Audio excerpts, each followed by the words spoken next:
राधे राधे बच्चों। आज हम पढ़ेंगे क्लास 12th केमिस्ट्री अध्याय 5 उप सह संयोजी यौगिक के इम्पोर्टेंट क्वेश्चन 2025 के लिए 100% यहीं से आएंगे बच्चों।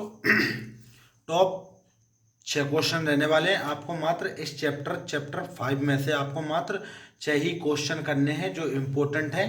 ठीक है, तो आइए क्लास को स्टार्ट करते हैं। क्लास स्टार्ट करने से पहले यदि आप हमारे channel S for Sumit study पे न्यू हो तो प्लीज़ चैनल को सब्सक्राइब कीजिए एंड बेल आइकन पर क्लिक कीजिए। तो इसी के साथ स्टार्ट करते हैं क्लास 12th केमिस्ट्री अध्याय 5 उप सह संयोजी यौगिक के इम्पोर्टेंट क्वेश्चन।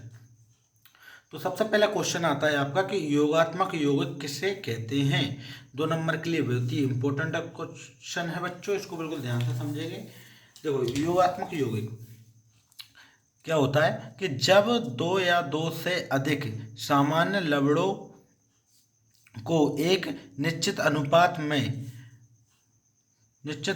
में मिलाकर जल में घोलकर पुनः क्रिस्टलन करने पर फलस्वरूप एक नए यौगिक के क्रिस्टल प्राप्त होते हैं जिन्हें योगात्मक यौगिक कहते हैं। ठीक है, क्या होता है योगात्मक यौगिक बच्चों कि जब 2 या 2 से अधिक सामान्य लवणों को एक निश्चित अनुपात में मिलाकर जल में घोलकर पुनः क्रिस्टलन करने के फलस्वरूप एक नए यौगिक के क्रिस्टल प्राप्त होते हैं जिसे योगात्मक यौगिक कहते हैं। जिसका उदाहरण हो जाएगा कि K2SO4।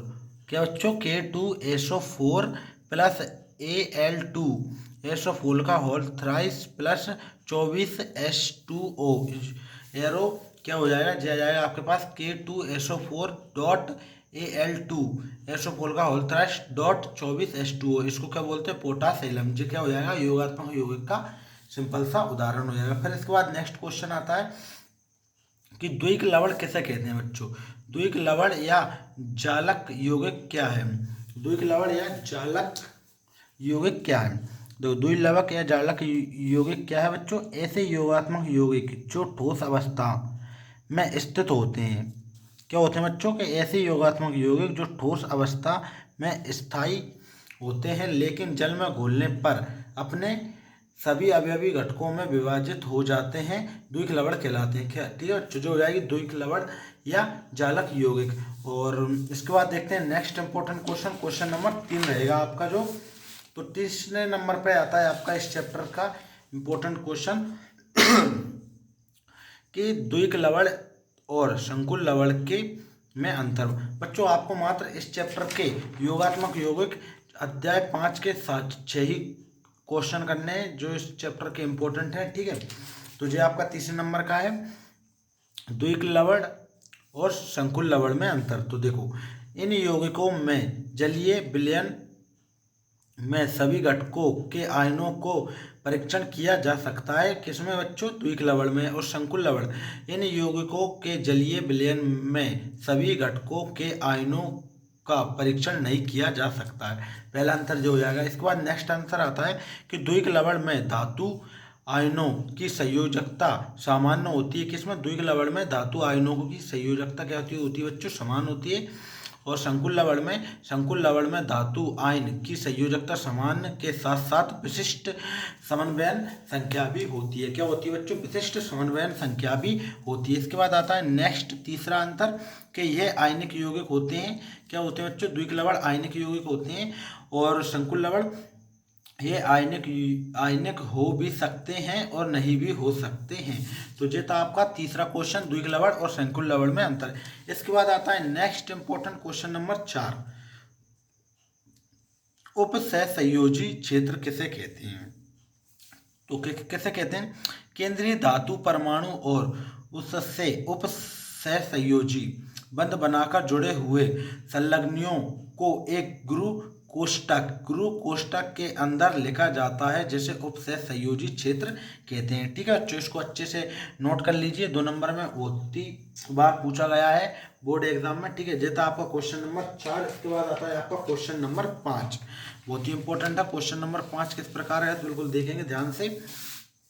देखो, क्वेश्चन नंबर 5 है संलग्नी या लिगेंड किसे कहते हैं। 2 नंबर के लिए तो देखो, संलग्नी या लिगेंड उप सह संयोजी क्षेत्र में उपस्थित वह परमाणु या आयन जो केंद्रीय धातु परमाणु को अपनी एकाकी इलेक्ट्रॉन युग्म दान करके उपसहसंयोजी बंध बनाकर जुड़ा रहता है उसे संलग्नी या लिगेंड कहते हैं बच्चों। तो ये था आपका क्वेश्चन नंबर 5। इसके बाद आता है क्वेश्चन नंबर 6। मात्र आपको इस चैप्टर के 6 ही क्वेश्चन करने थे। तो जो था आपका लास्ट क्वेश्चन रहने वाला है, बिल्कुल ध्यान से देखेंगे कि प्राथमिक संयोजक और द्विक संयोजकता में अंतर लिखिए। प्राथमिक संयोजकता और द्वितीय संयोजकता में अंतर लिखना है। तो 3 अंतर आपको लिख कर आना है बच्चों।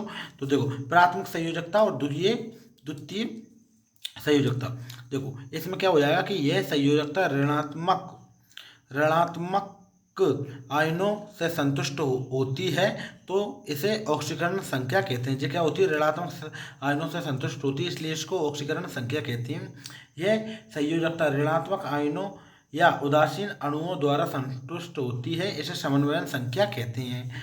और इसे बिंदुदार रेखाएं डॉट डॉट डॉट से प्रदर्शित करते हैं, ठीक है। और इसे केंद्रीय धातु परमाणु की ओर तीर के चिन्ह द्वारा प्रदर्शित किया जाता है कि और CONH3 का होल 6 ब्रैकेट बंद Cl3 में CO की प्राथमिक संयोजकता कितनी है बच्चों? 3 है। इसकी प्राथमिक संयोजकता कितनी है बच्चों? 3 है। किसकी?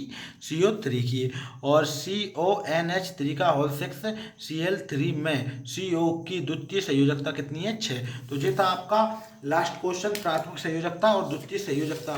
तो आज हमने पढ़े हैं बच्चों क्लास 12th केमिस्ट्री अध्याय 5 उपसहसंयोजी यौगिक के इम्पोर्टेंट क्वेश्चन है 6। वीडियो अच्छी लगी हो तो वीडियो को लाइक करें और चैनल पर न्यू हो तो चैनल को सब्सक्राइब करें। इसी प्रकार के इम्पोर्टेंट क्वेश्चनों को जानने के लिए हमारे साथ जुड़िए एस फॉर सुमित स्टडी में, ठीक है बच्चों।